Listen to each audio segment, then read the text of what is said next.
What's going on, guys? I hope you're having a great day today. Today I'm going to talk about understanding how to lose weight.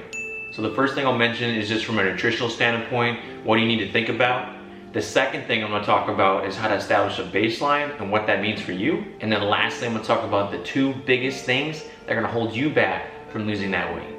Nutrition. So I'm going to talk about this in terms of calories to help conceptualize the process of losing weight. So the number of calories your body needs to consume on a daily basis to maintain its current weight is what I like to call your baseline. So this number, let's just say arbitrarily for an example, is 2,000 calories. If you consume 1,800, 1,600, or 1,500 calories respectively, you will lose weight on every single one of those days, no matter the foods you eat. So you're telling me I can eat whatever I want and still lose weight? Yes, your body does not discriminate on the foods you eat. It is designed to break down and absorb the nutrients of the foods that you do decide to eat. If you decide to eat, donuts or chicken and rice to get to those, 1,800 or 1,600 calories, which is beneath that baseline that I just talked about in that example, you'll still lose weight. However, you'll feel less satiated and you'll have trouble combating your appetite, and the rise and fall of your insulin due to the high sugar content of donuts, for example, that's gonna make it very hard to sustain eating like that to lose weight over time. Baseline. Now I'm gonna talk about how to actually establish it and take those first few steps into your journey. All right, so what you're gonna need now is a pen, a notebook, yourself, and a scale. Optionally, you can have a food scale to get more precise measurements of food. They run about $15 at your local Walmart or even Amazon if you like.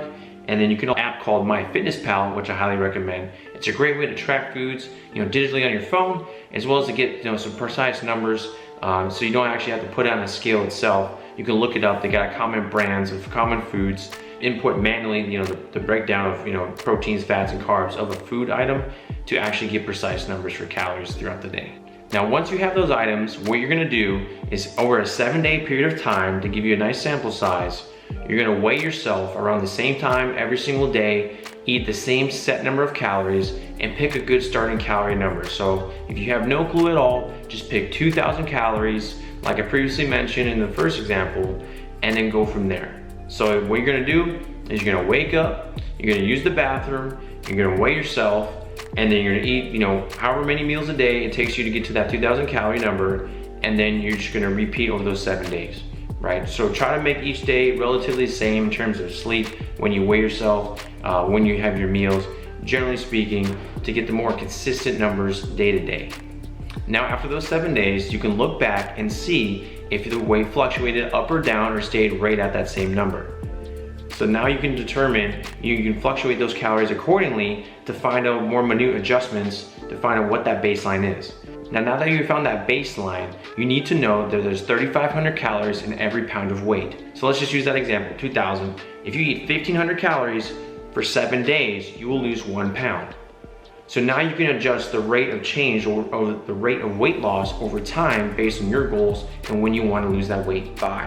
All right, guys, the two biggest things that's going to hold you back in losing weight over time is definitely going to be your appetite and your eating habits.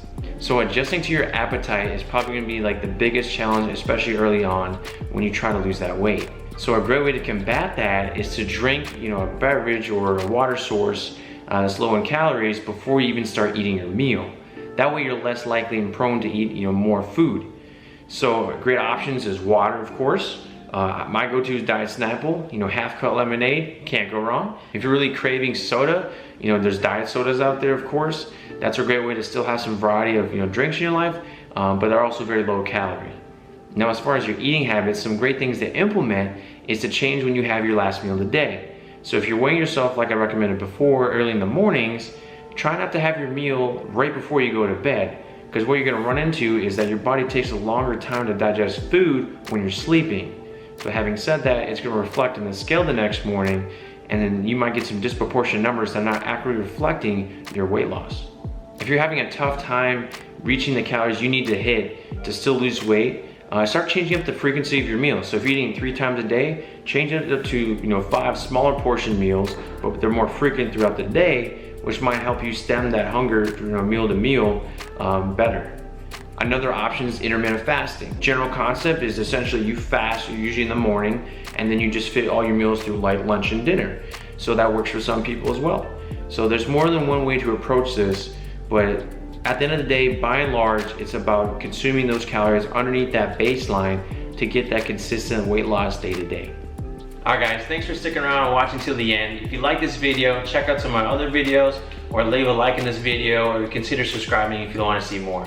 Thanks a lot guys, have a great day.